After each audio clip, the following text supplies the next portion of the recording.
Yeah, so welcome, Kalita. Thank you so much for being here. Yeah, cool. Thanks for having me. It's always a pleasure to join you all. And yeah, I'm just going to talk to you today about open access publishing.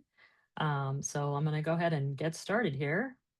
And so just a little bit of roadmap of what we're going to cover. I'm going to talk a little bit about different publishing models, and then we're going to go into some publishing choices, author rights, and licensing options, and then some of the support that CSU Libraries provides for open access publishing, and as well as talking about researcher identity. Okay, so open access models. So before we get started talking about the specific models, it's just I just like to reiterate the traditional subscription closed publishing model that most folks are probably familiar with. It sometimes starts with request for proposal, research grants awarded, and folks do their research, they write their papers, and then they submit um, those papers to journals. And then they go through that fun peer review process that we all love so much. And then it's at this point that once your paper is accepted, hopefully in a journal, that something happens that folks may not notice. And that's authors transfer over their copyright to the publishers. And when that happens, what that means is that publishers take all of that content and they lock it down and they put it behind a paywall, and they require folks to pay a subscription fee or a pay per view per article fee to access that content. And so that model is kind of broken because a lot of institutions can't afford those high subscription fees. The prices increase every year, and it also doesn't grant any reuse rights to folks. And in turn, it can kind of slow scientific progress down. And so that has been the model, the journal publishing model, for a long time. Now we have open access, and the open access movement has been in effect for since the early 2000s, so it's been a while now. And there's different flavors of open access, and I'm just going to cover a few here.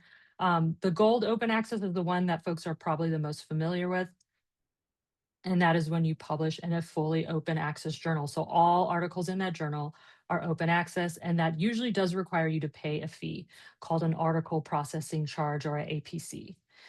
Then you have green open access, and folks don't really consider that a publishing model, but it is an alternative to disseminate your work openly by self-archiving a version of your work in a repository. And we'll talk a little bit more about that later. And then you have hybrid, and I'm not referring to the car. I know they love their terminology in the OA model, but a hybrid journal is one that is a subscription-based journal, so it's a traditional journal, but it gives you an option to pay that APC and publish your work open access. And then you have the elusive diamond open access journals, which are fully open access journals, but they do not charge their authors any fee to publish. They're usually supported by funding, like federal funding, or some type of consortia. And so these are the four main models that you'll see in open access. And so taken together, except for that diamond, elusive diamond journals, um, this is what OA publishing looks like. So what it attempts to do is disrupt that traditional model of keeping research locked up behind those paywalls, and by giving authors more agency on deciding how to publish and disseminate their work. And so you can see here, the researcher has options, right? They can choose to go that gold OA route, pay that APC, and immediately publish their article. Or if they don't have the funding, they can choose to go the subscription route, look for a good repository, and then self archive a version of their work. Or they can decide to publish in that hybrid journal because maybe that is the best journal for their research. So they have several options available. So there are a lot of benefits of open access that the OA community has been touting for years. You have that increased visibility, right? Your work is available for free. It's open, so all you need, is internet access to be able to see it. So by virtue of it being free, more you get more eyeballs on it, more folks can access it, and that can have a global impacts for countries that can't afford those high subscription rates to access those research articles. Now they can do it if they're openly available. We saw during the COVID pandemic that when you open up access to research, this can accelerate innovation and new discoveries. Because during that time, everyone took down their paywalls for a little bit to collaborate, and a lot of interesting stuff came out of that research.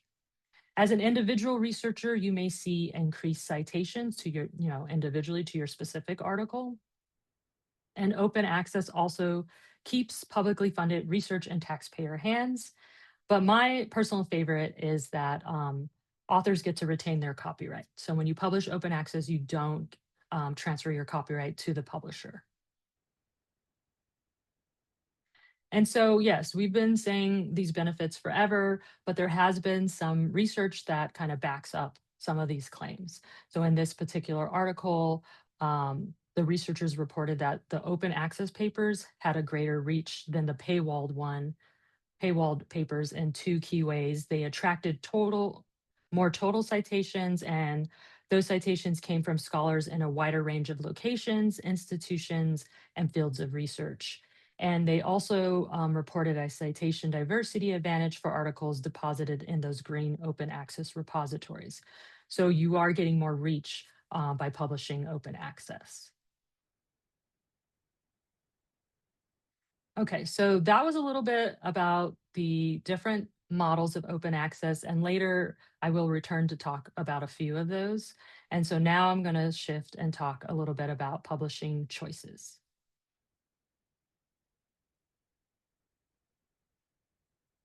So, which journal to choose? So, these are some factors that you should consider when you're looking for a journal to publish in. Of course, you're going to look at the aims and scope. You're going to check to see if the research is relevant to your to the audience, if the manuscript type is appropriate, because there's some journal articles that they don't like review articles.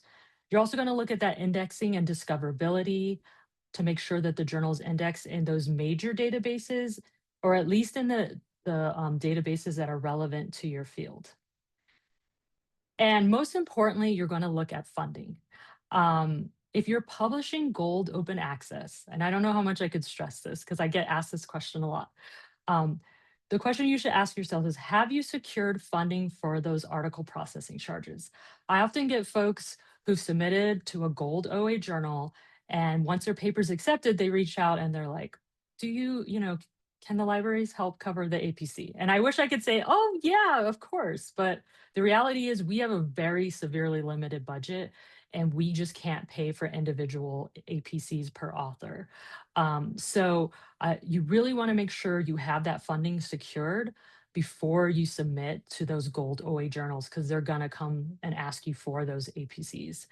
Or alternatively, a lot of those journals, especially if you're a graduate student, they may be willing to offer you a discount or even waive your fee, but they want you to negotiate that when you're submitting the article, not at the end. So these are just some tips to keep in mind when you're publishing in those gold OA journals.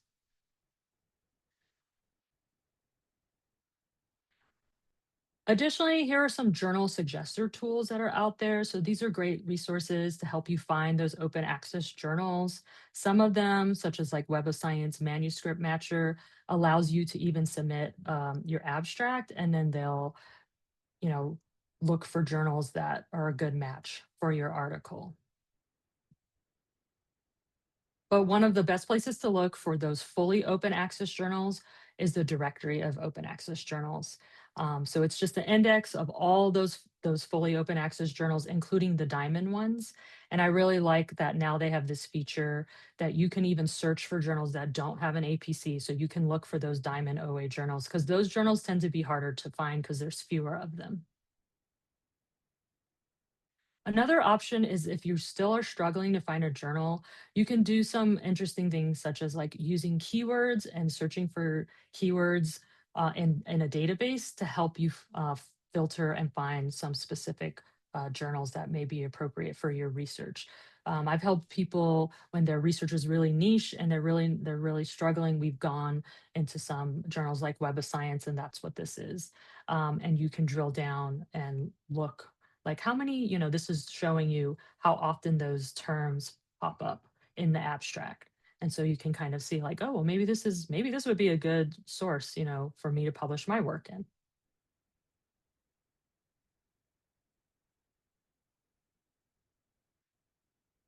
So now we're going to talk a little bit about evaluating journals. I talked a little bit about selecting, and now we're moving to evaluation. So once you've decided on a few journals that you may be interested in submitting to.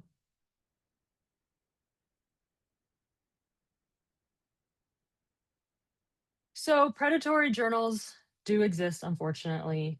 Um, there are a lot of definitions of what they are. This one is from the Committee on Publication Ethics, and I tend to like this definition.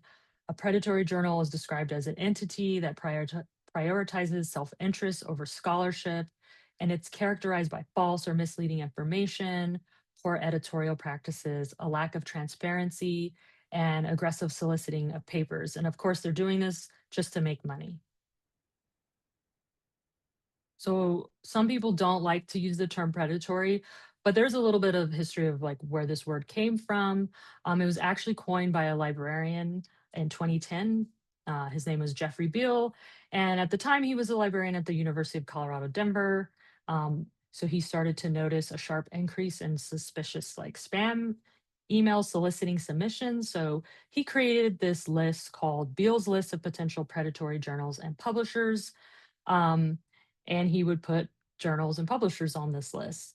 So fast forward to 2017, he kind of got into some hot water because it was a little controversial of the metrics he was using to put particular journals on this list. And some publishers reached out and said, like, we're not predatory, we shouldn't be on this list. And due to that and other pressure, the list was discontinued in 2017. It is archived, and so you can still look at it. But I would say that, you should never rely on a one single list as journals are coming and going.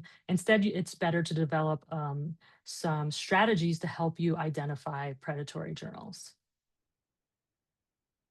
And these are a few of those strategies. When you're reviewing the journal's website, you're going to want to look for that clearly stated aims and scope. You're going to look for an editorial board that has recognized experts. So, like experts that are actually experts within that field and not a different discipline. There should be clear information about the peer review process, transparent information about any publication fees charged. It shouldn't be a surprise that it costs $2,000 to publish in this journal, right? Also, the contact information should be current. You should look at several issues of the journal. You're really just looking for research quality and writing. Make sure the copy editing is on par. And then you want to look at any impact metrics listed by the journal to see if they're recognized and reputable. Sometimes journals will list fake ones. They use names like global impact factor or index Copernicus value. Those are all just like made up impact metrics. Or sometimes they'll use real ones and they'll say like, we have a journal impact factor of, and they'll list the number. And then you go to look it up and then you can't verify it. So that's another sign that something may be off. And then, of course, you just want to be wary of any unsolicited emails calling from submissions from journals you've never heard of before.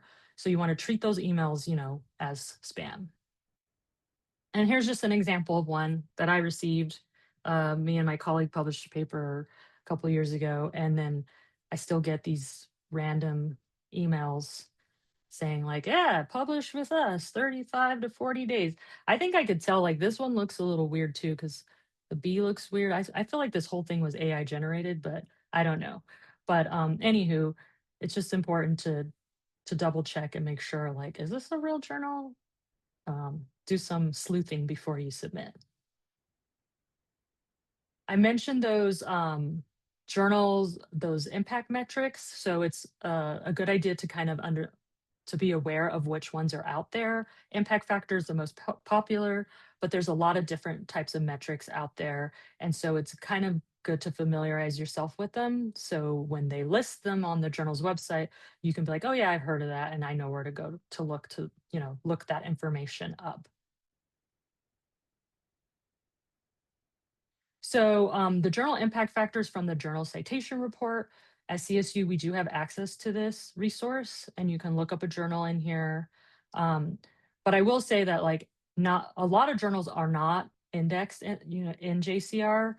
So if you don't see a journal in here, it doesn't mean it's predatory. But if they do list an impact factor and you can't find it, then that's a red flag. So this is just one tool that you can use to kind of track information that you may come across on a journal's website.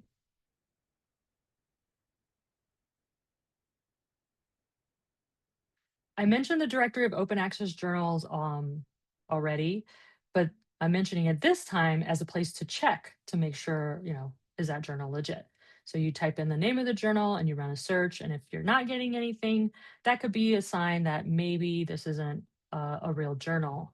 Um, it does take some time for new journals to get indexed in the DOAJ. So if the journal's relatively new and you can't find it in here, then that doesn't necessarily mean it's predatory.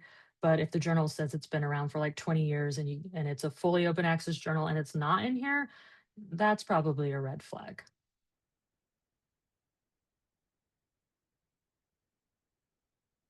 Another place to search is the Open Access Scholarly Publishing Association. Um, so this association, it lists publishers by differing size. Like you have the very large and then the smaller publishers. And publishers have to go through this pretty stringent vetting process to be listed as a member. So this is a good place to see like, okay, who's the publisher? Can I find them on here?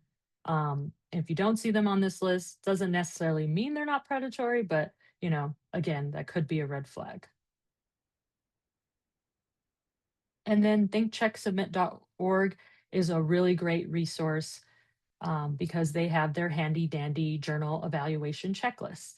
And you just kind of go through all these questions and they just kind of help you walk through all the different scenarios. And then they especially have a really good section for tracking down open access journals and even looking at places beyond United States. So African journals or Latindex or Cielo for Latin American scientific journals. So places that you may not normally search to see if that journal is reputable.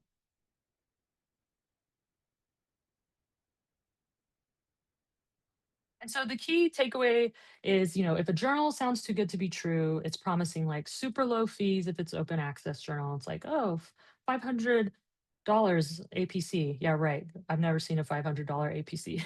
Or the APC is like super duper high. Um, or if it's promising really fast turnaround, like, oh, peer review in 3 weeks, or it's promising guaranteed publication, then, sounds good, sounds too good to be true, then it probably is. So when you're not sure, you can use the tools that I've showed you, or some other things you can do is, talk to your advisors, professors, or colleagues, ask them about a particular journal or where they may publish. Also, check the reference section of the articles you cited for your work. If you're looking in the literature and you're familiarizing yourself with the literature and you're not seeing that journal pop up anywhere, that can be a sign that that might not be a real journal. And then, of course, consult with a librarian. I'm here to help folks. I'm happy to go down the rabbit hole to try to help you determine whether or not a journal is predatory.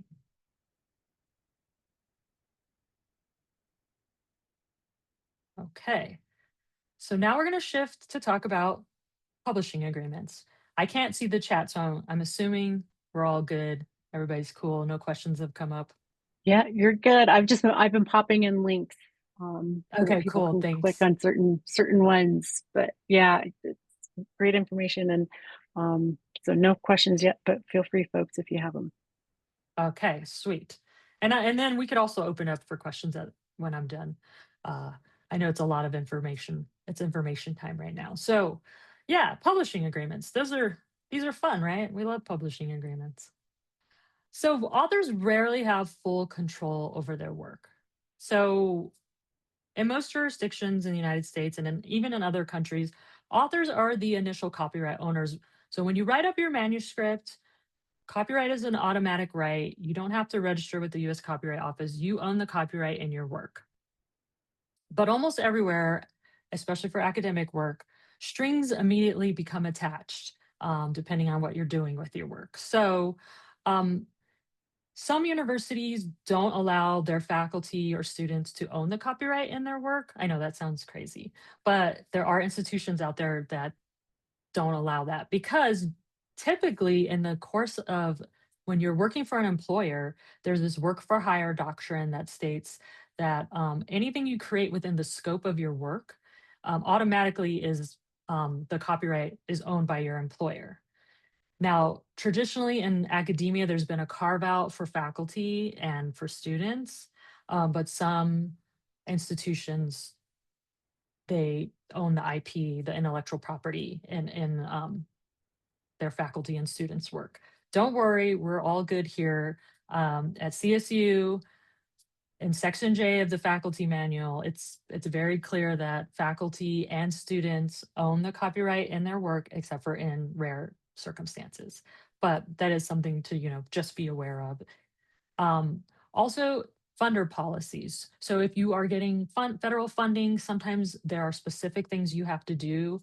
Um, and those are some strings that are attached in terms of whether it has to be, you have to put your work under a specific license or you have to put it in a specific repository. Those are all strings that are attached to your work.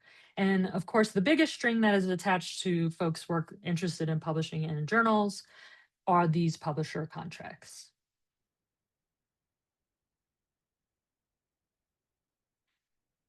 And this is an example of what one looks like. This is a typical copyright transfer agreement. This particular one is a sample from the publisher Wiley. So, in order to publish and disseminate your article, the publishers claim that they need certain publishing rights from you as the author.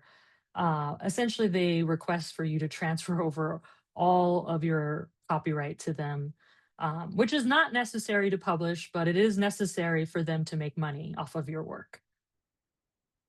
And this is just zooming into that contract. This is a little bit of what it looks like. They're saying that they're going to own your copyright, right? The full term of copyright, any extensions or renewals, um, and all rights therein.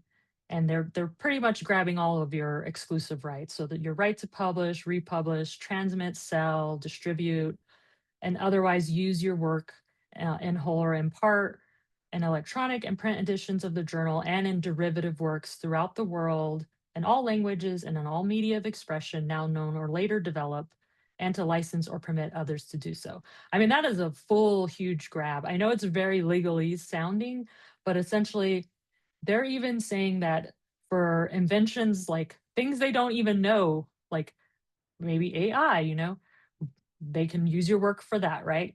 And all media of expression. So I know folks may not read these contracts closely, but it is important to know what you're giving up when you do sign these rights. Now, they do sometimes give you some rights back, but this section here is really just explaining all the rights that they took from you.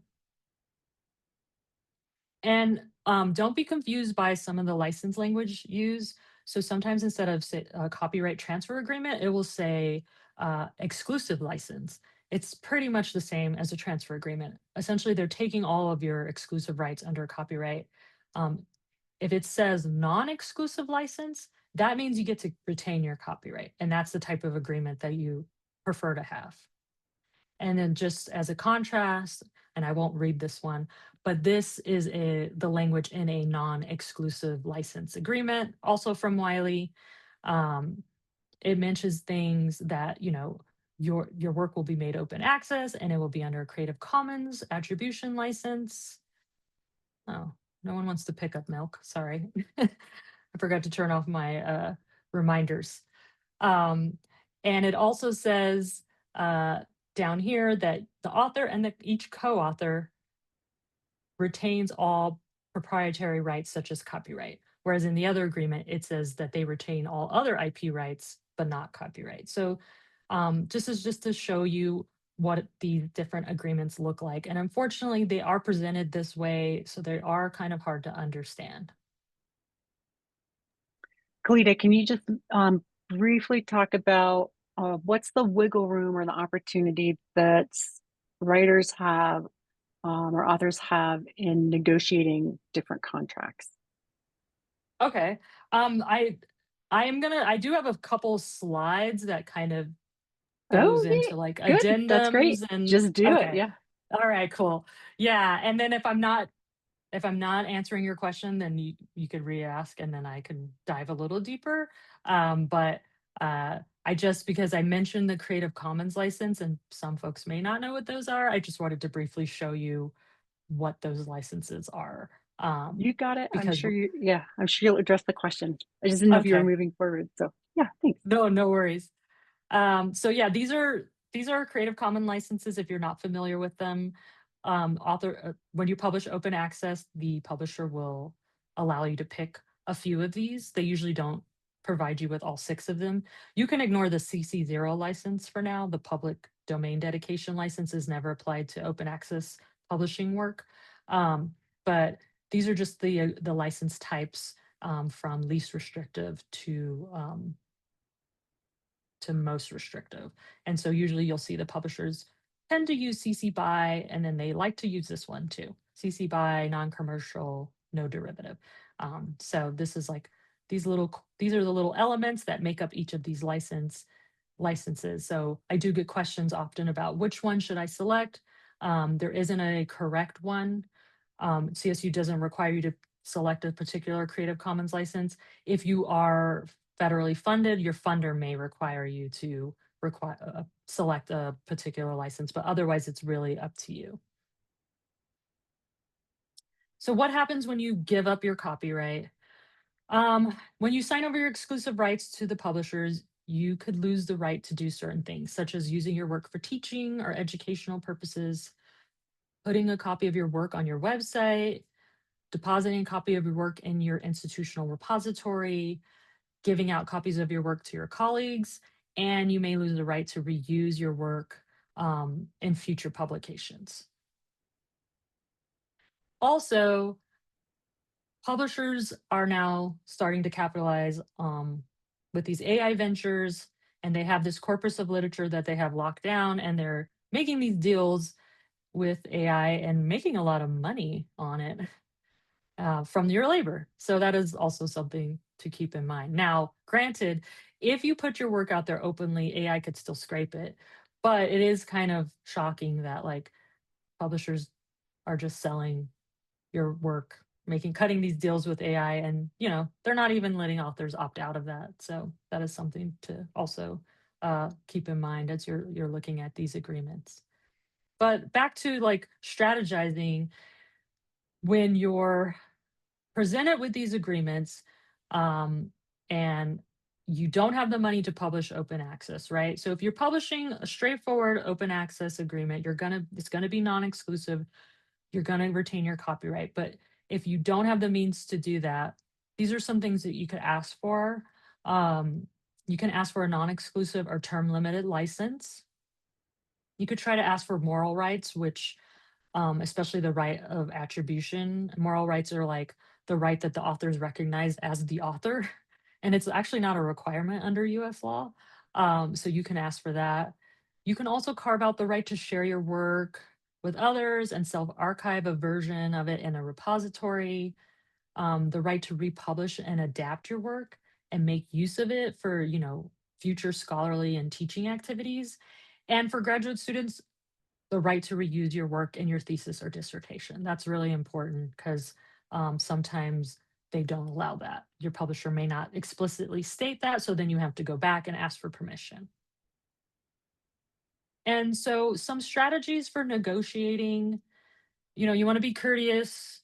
I don't know if anyone uses the phone anymore, mostly probably talking through email, and you just want to explain what you want. You may have to go back and forth with the editor several times, and that's okay. And just remember that these are standard contracts, these copyright transfer agreements and exclusive license agreements. They're just standard contracts that they give everyone. So it's boilerplate language that they use. So if you see something you don't like, you could technically, strike through it and write in your own alternative terms. It doesn't mean that they may not accept it, but you can try, right? You won't get anywhere if you never ask, right? Like if you're like, I absolutely can we work on this? It's it's in their best interest at this point because usually you know, to try to get you to try to work with you and not just to shut the door and be like, nope, you sign this agreement or get out of my face. But you might encounter some publishers who do say that. So it's really, you know, how much you want to push, what you're willing to give up. Because your ultimate power is you would walk away, which is heartbreaking when you've gone through, especially if you're like at the very end and your paper's been accepted. But that is your ultimate power. You can also, and Christine, I think this kind of answers your question a little bit, is use author addendums because it's kind of hard to understand the legalese in these contracts. So a lot of organizations such as SPARC, which stands for the Scholarly Publishing Academic Research Coalition, they've created these author addendums to kind of advocate on your behalf. And so they have in here like a non-exclusive licensing agreement. This is what I would like to retain. And they've kind of been vetted legally. And so publishers are aware of this addendum and they may be more willing to accept that than you just writing in your own terms. But again, it's up to the publisher and your negotiation, whether or not you succeed. Um, Yeah, Christina, did that get to that's your? helpful. Yeah, I just wanted to make sure that folks knew that they didn't have to take one or the other of the contracts, that there's opportunity for conversation. Yes. Sure. Yeah, I So think thank you. And that's helpful. yeah, when you're presented with a legal document, you're like, okay, this is what I got to do. And you might just sign it or you might push back.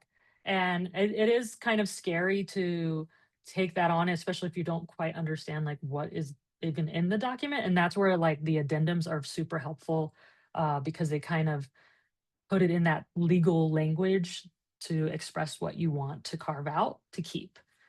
So, okay. Open access publishing support. So now I'm going to talk about the ways that CSU libraries helps support authors. And we do that mainly by, we have negotiated these open access agreements. And here's a screenshot of what this looks like. This is on our website. So this QR code will take you to this page. And this is a link to the page as well. And these are our agreements. I wish we had more agreements, but we're doing the best we can with the budget that we have. I'll just say that because these are very, very expensive.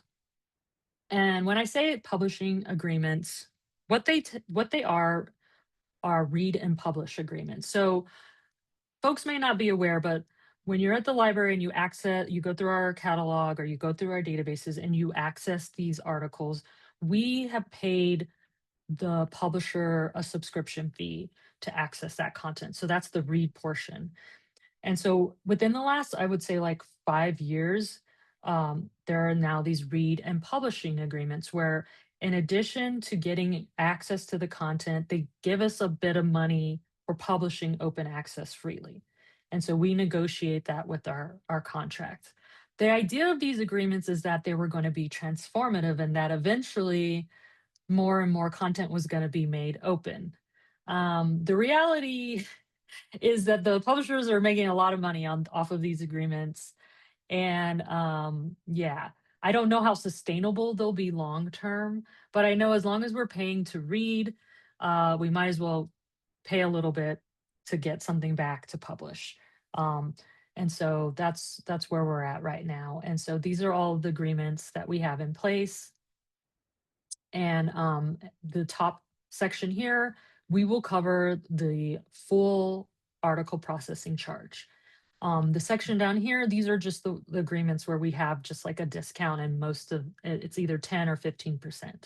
These are all drop down. So when you click onto this, a little paragraph will open and there will be links to the journals included in the agreements and it will say something more about each publishing agreement.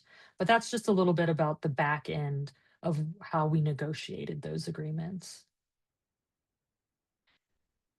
And then this is just a screenshot of what it looks like.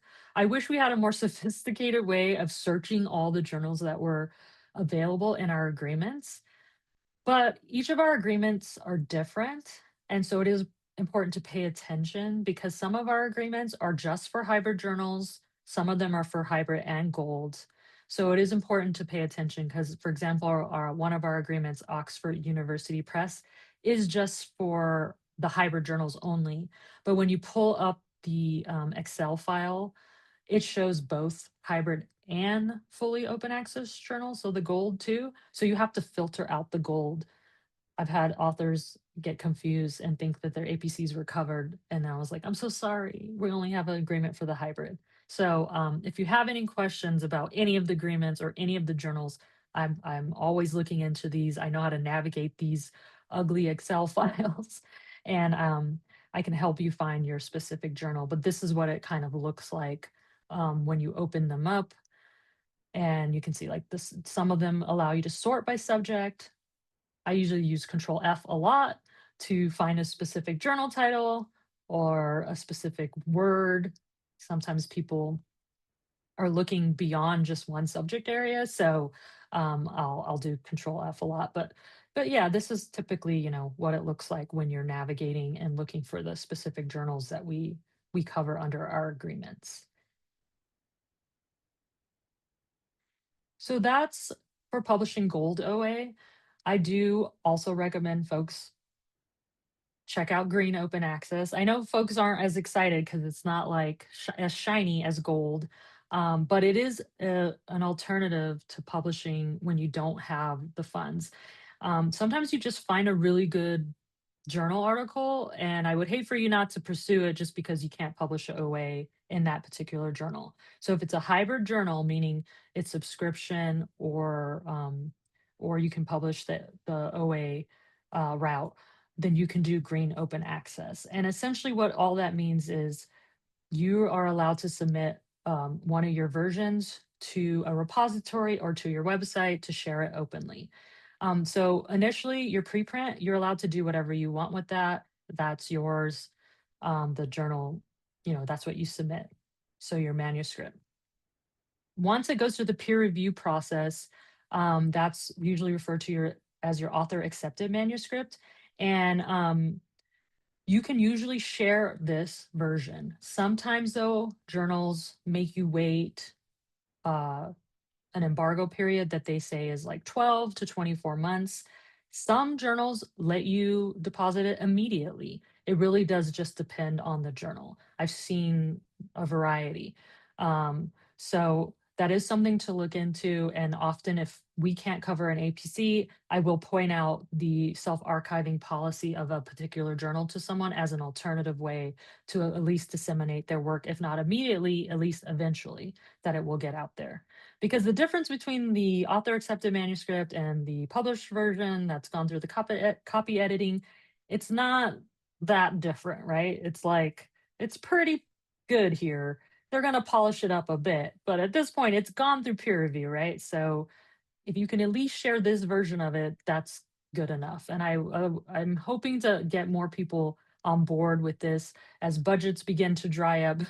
I don't know what the future of sustaining APC fee based open access will be, to be honest. Yeah, agreed. And Kalita, Helen is going to come and talk in November about Mountain Oh, Scholar for about yay! 15 minutes or so. Yeah. Yeah. Great, that's awesome. So yeah, I'm plugging Mountain Scholar right now. This is our institutional repository. I won't say much since Helen's going to come and talk to you about it more. That's great to hear. But this is a place that you could potentially put those that archive version of your work.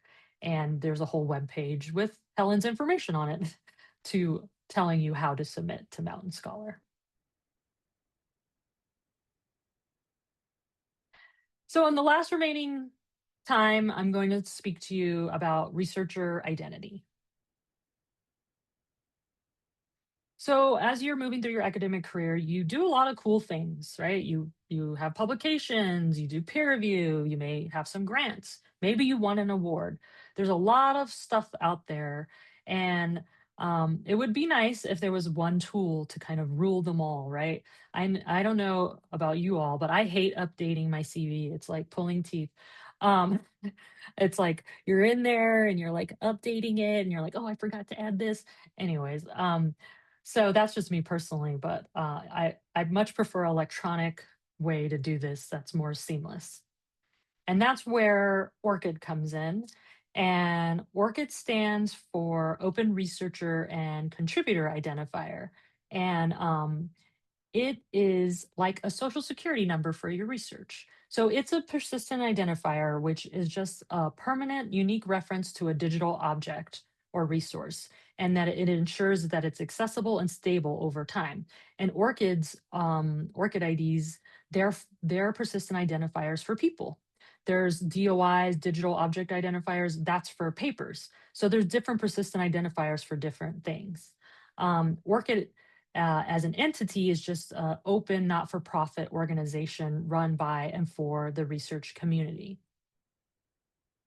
And so ORCID provides these three services. The first is the ID that I just mentioned, and it's free of charge, and it's the 16-digit number. And that connects to your ORCID record. And that is your digital CV. And that's your profile. And it includes all of your research outputs and personal information all in one place for folks to look at. And this is more technical, but ORCID has these application program interfaces, APIs, that allows it to connect to other databases and resources to kind of provide information to your ORCID record. ORCID has broad adoption around the world. So this is not just something that's used in the United States. It's used in 250 countries. There's 9 million active researchers, and it's integrated in over 5,000 systems. So it's a pretty big thing.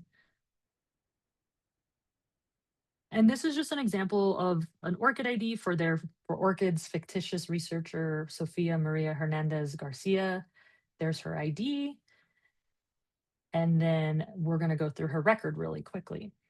Just so you can get an idea, if you've never seen what it looks like, this is what it is. You can write your little biography, and it has your employment information, any education and qualifications are listed on here, your professional activities, if you've received any type of grant funding, any research resources, and of course, your published works are all listed here, as well as any peer review that you may have been involved in. If you were a peer reviewer, that will show up in your ORCID record.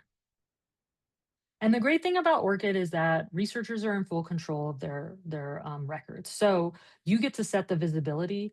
So the default is for everyone to see everything. But if there's something on your record that, like a paper or something that you don't want to be visible, you can change that to be visible only to yourself or to a trusted party. So there is flexibility there. Using ORCID can help save you time by using their search and link wizards. So this is actually ORCID's recommended way to populate your record is to uh, make adding works easy and ensure you're getting accurate data about the work directly from the source. Instead of manually inputting it, it recommends you use the search and link wizards to use things such as Crossref to add your papers to your work. And you do that by designating different organizations as trusted.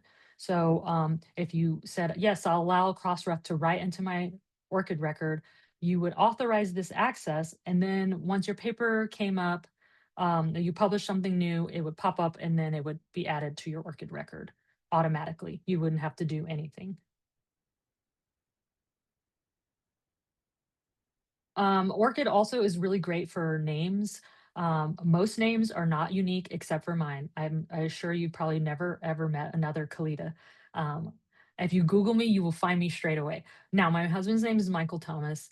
There's a billion Michael Thomases. I can never find him by searching for his research through his name. And this is where ORCID ID is phenomenal because it helps you with folks who have very similar names or people change their names as they move through life. And all of that information is connected with your ORCID ID.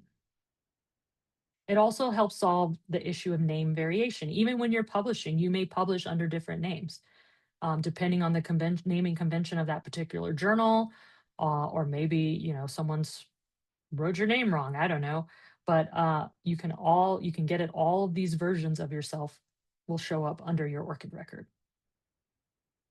And just to drive that home, here's a little snippet that says, I'm the 38th author. Wow, that sucks. I hadn't finished. I'm the 38th author called Wang. Oh, and you can see this is an actual paper, and they do have a ton of folks on this paper with that last name. If they were to use their ORCID ID, they can even hyperlink their ORCID ID in the paper so that you could click into that record and then see their information. So it helps set you apart. Over 100 publishers already require authors to use ORCID IDs. So if you already have one or if you're planning to publish, chances are you're going to be required to get one. It's just becoming part of the standard publishing practice to have an ORCID ID. Similarly, federal agencies are now starting to require folks who are getting grants to get an ORCID ID for tracking purposes. This is mainly through some memorandums, some governmental memorandums that have come out through the last few years. Um, and so you can check this out, that they're tracking the different agencies and what they're requiring you to do with your ORCID ID. And just so this is my infomercial, your research, your identity. And these are the ways that, ORCID can help you stand out and get recognized, increase your visibility, and can help you track your accomplishments and save time. So this was all brought to you by ORCID. They're paying me. No, I'm just kidding. They're not. And finally, here are several resources. Instead of just providing you with a list of a lot of links, um, I have an open access guide that has a lot of this information in it, as well as a copyright guide and my ORCID guide. So most of what I've discussed today is somewhere on that guide. And I will also share these slides with you all. I'll send them to you, Christina, and you can share them with folks. And yeah, that's pretty much all I have to present to you, but I'm happy to answer any questions. And let me end the show so I can actually see people.